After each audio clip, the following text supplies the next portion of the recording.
Uncle سوال پہلے یہ کہ جو کثرت سے ایسے قرآن میں آیا ہے نفس کا ذکر، اور یہ کہا گیا ہے کہ جس نے اپنے نفس کا تزکیہ کیا وہ کامیاب ہوا، اور جس نے اس کو خراب کیا وہ وہ گھاٹے میں چلا گیا۔ تو اس میں نفس سے کیا مراد ہے، اور روح اور نفس میں کیا فرق ہے؟ جی، یہ جو آپ کے سوالات ہیں نا، اس کا اس طریقے سے میں کہوں گا، دیکھیں، جو نفس انسانی ہے وہ اس کی انسان کی اپنی حقیقت ہے۔ اسی لیے اگر ہم غور سے قرآن کا مطالعہ کرتے ہیں تو آپ دیکھیں سارے حکم جو قرآن میں آئے ہیں وہ بنی نوع انسان کے نفس کے لیے ہیں، یعنی کہ جتنی بھی عبادات ہیں، سیکریفائز ہیں، جو بھی ہے اس کا تعلق اللہ تعالیٰ نے نفس انسانی کے لیے دیا ہے، یعنی کہ سورہ جمعہ کے اندر رسول خدا سے کہا ان کے نفس کا تزکیہ کرو، ان کو علم و حکمت کی تعلیم کرو۔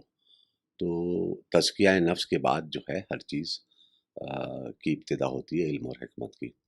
تو ہم نے یہ جاننا ہے کہ یہ ڈیسائیڈ کرنا ہے کہ حقیقت انسان کیا ہے۔ حقیقت انسان اس کا نفس ہے، کیونکہ حکم سارے نفس کے لیے ہیں قرآن میں، پھر حدیثوں سے بھی ظاہری چیز ہے، واضح ہے کہ جتنے بھی اعمال کا تعلق ہے سب چیز کا تعلق انسان کے نفس سے ہے۔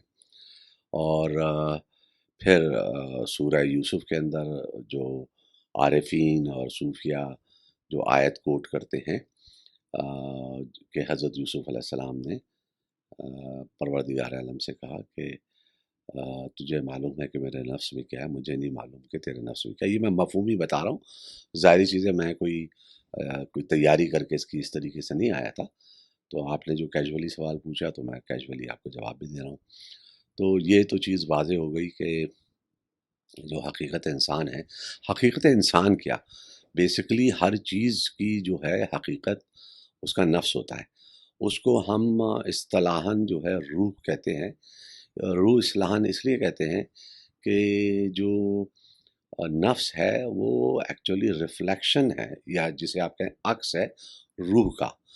اب لیول آف روح پہ چیزیں جو ہیں ڈسکرائب نہیں کی جا سکتی ہیں، یعنی کہ ظاہر نہیں ہوتی ہیں۔ وہ ایک مجرد شے ہے روح، مجرد نور ہوتا ہے، اس میں چیزیں واضح نہیں ہوتی ہیں۔ جب وہ ریفلیکٹ ہوتا ہے، وہ عکس بنتا ہے عالم نفوس میں آ کے، اب وہ چیزیں اس کے پر واضح ہوتی ہیں، چاہے وہ پازیٹیو ہوں چاہے نگیٹو ہوں، یعنی کہ مثبت ہوں یا منفی ہوں، اس کے کمالات ہوں یا اس کی خرابیاں ہوں، وہ سب لیول آف نفس پہ آ کے چیزیں واضح ہوتی ہیں۔ تو جب واضح ہوتی ہیں تو پھر ہم اس کو درست کر سکتے ہیں، اس کا تزکیہ کر سکتے ہیں، اس کا تصفیہ کر سکتے ہیں۔ تو اب اس میں تھوڑا سا ٹیکنیکلی اس کا اور ایک اور پروف میں آپ کو دے دوں کہ قرآن کے اندر 3 لفظ استعمال ہوئے: قلب اور فؤاد اور لب۔ اب یہ جو قلب ہے اس کا تعلق ہمارے مادی جسم سے، طبعی جسم سے ہے، یہ مرکز ہے ہماری طبعی جسم کی حیات کا۔ اسی طریقے سے جو ہے فؤاد جو ہے، وہ فؤاد جو ہے مقام نفسانی ہے، اور جو لب ہے وہ مقام روح عقلانی ہے۔ اس کا تعلق فؤاد سے ہے، یعنی کہ آپ کا جو نفس ہے وہ ہر قوت کنٹین کرتا ہے گا۔ اس کے اندر عقل ہے جس کا تعلق روح عالم ارواح سے ہے۔ اور اب جہاں پہ سوال یہ پیدا ہوتا ہے کہ عقل کیا چیز ہے، ہمارے یہاں لوگ استعمال کرتے ہیں عقل کا لفظ جو ہے بہت کثرت سے استعمال ہوتا ہے۔ اب عقل بھی 2 قسم کی ہوتی ہے، ایک عقل معاد کہلاتی ہے جس کا عالم ارواح سے تعلق ہے، جو ابھی ہم بات کر رہے ہیں، اور ایک عقل معاش کا لفظ استعمال ہوتا ہے، یعنی کہ اس کا تعلق اس دنیا سے ہے، اور جس کو ہم عموماً اس شعور کو، عملی شعور کو ہم کامن سینس کے نام سے جانتے ہیں۔ اس کو آپ عملی شعور کہتے ہیں، یعنی کہ عملی شعور وہ ہے کہ ہم یہ دنیا کے معاملات جو کرتے ہیں وہ اس شعور کے تحت کرتے ہیں، اور اس شعور کا تعلق زیادہ تر جو ہے کلچر بیس ہوتا ہے گا، گھر کے ماحول سے، محلے کے ماحول سے، شہر کے ماحول سے، ملک کے ماحول سے یہ عقل شعور انسان کے اندر ڈیولپ ہوتی ہے۔ اس کا عالم ارواح سے کوئی تعلق نہیں ہوتا، اس کا تعلق اس مادی عالم سے ہے، اور ہم عقل شعور کے استعمال کرنے والوں کو جب وہ دنیاوی کامیابیاں حاصل کرتا ہے تو ہم سمجھتے ہیں کہ بہت ہی عقل مند ہے.